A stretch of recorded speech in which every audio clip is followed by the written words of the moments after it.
चिकित्सा शिक्षा मंत्री विश्वास सारंग ने आज पत्रकारों से चर्चा करते हुए बालाघाट में हो रही इन्वेस्टर मीट पर कहा कि हम प्रदेश में निवेश को प्रोत्साहित करने के लिए इस बात को सुनिश्चित कर रहे हैं कि देश की हर सेगमेंट की इंडस्ट्रीज मध्य प्रदेश में निवेश करे। इन्वेस्टर मीट में अलग अलग सेगमेंट पर बातचीत हो रही है, उसमें मिलर्स भी शामिल हैं।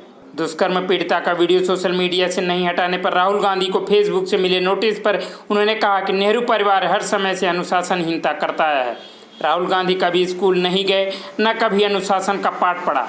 राहुल गांधी चांदी का चम्मच मुंह में लेकर पैदा हुए। अनुशासन क्या होता है इसका ज्ञान नहीं है। उनकी परवरिश साम्राज्यवादी है। उनका परिवार तो इस देश पर राज करता रहा है। पीड़ित महिलाओं को राहुल ने बदनाम किया है, लेकिन यह देश संविधान पर चलेगा। जन आशीर्वाद यात्रा पर सारंग ने कहा कि यह हमारी भावनाओं को प्रतिपादित करती है। हम जनता के कल्याण के लिए हैं। हम एसी कमरों में बैठकर राज नहीं करना चाहते। दिग्विजय सिंह को तालिबानी एक्टिविटी होने का पहले से ही पता होने पर सारंग ने कहा कि दिग्विजय सिंह तालिबानी मानसिकता से ग्रस्त हैं। दिग्विजय सिंह ने तालिबानी नीतियों को संरक्षण देने का प्रयास किया है। कांग्रेस का सिंधिया के नाम पर राजनीति करने पर सारंग ने कहा कि नाच न जावे आंगन टेढ़ा, क्योंकि सिंधिया जी ने कांग्रेस को घुटने पर ला दिया। सारंग ने कहा कि सिंधिया देश प्रेमियों के साथ आ गए, इसलिए कांग्रेसियों के पेट में दर्द हो रहा है। कांग्रेस की भाषा पर सारंग ने कहा कि कांग्रेस से अनुशासन और मर्यादा की अपेक्षा नहीं कर सकती। कांग्रेस हिंदुस्तान की नहीं, इटली की है। इटली की महारानी जो सिखाती हैं, कांग्रेस वो सीख रही है। देखिए, नेहरू परिवार हर समय से अनुशासनहीनता करता आया है। राहुल गांधी जी ना कभी स्कूल गए हैं, ना उन्होंने अनुशासन का पाठ पढ़ा है। चांदी की चम्मच मुंह में लेकर पैदा हुए बाबा राहुल गांधी को अनुशासन क्या होता है इसका ज्ञान नहीं है।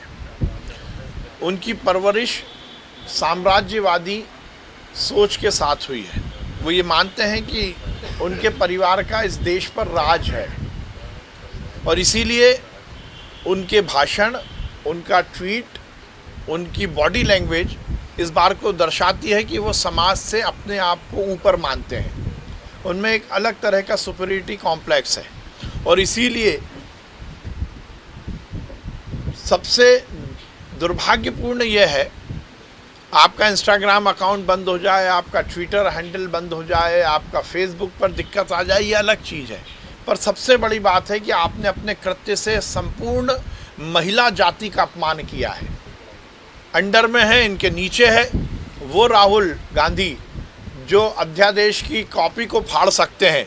उनसे अनुशासन, संयम और संविधान का पालन करने की उम्मीद नहीं की जा सकती। एक सवाल सर ये है, जन आशीर्वाद यात्रा स्वयं तालिबानी मानसिकता के से ग्रसित हैं।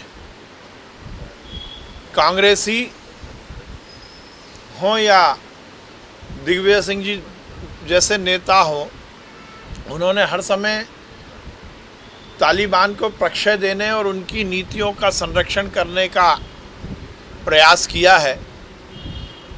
कांग्रेस, जिस पर हमें संयम के साथ ही कुछ बोलना चाहिए। भारतीय जनता पार्टी का कोई नेता इस विषय पर नहीं बोल रहा, क्योंकि ये सरकार का विषय है, एक अंतर्राष्ट्रीय मुद्दा है। इस पर हम कुछ भी टिप्पणी करेंगे तो उसका असर भारत के मान सम्मान या हमारी विदेश नीति पर पड़ सकता है। पर दिग्विजय सिंह जी को इससे क्या लेना देना? दिग्विजय सिंह जी को तो रोज मीडिया की सुर्खियों बनने से ही मतलब है। भोपाल से कैमरा पर्सन अरुण रघुवंशी के साथ रवि शर्मा की रिपोर्ट।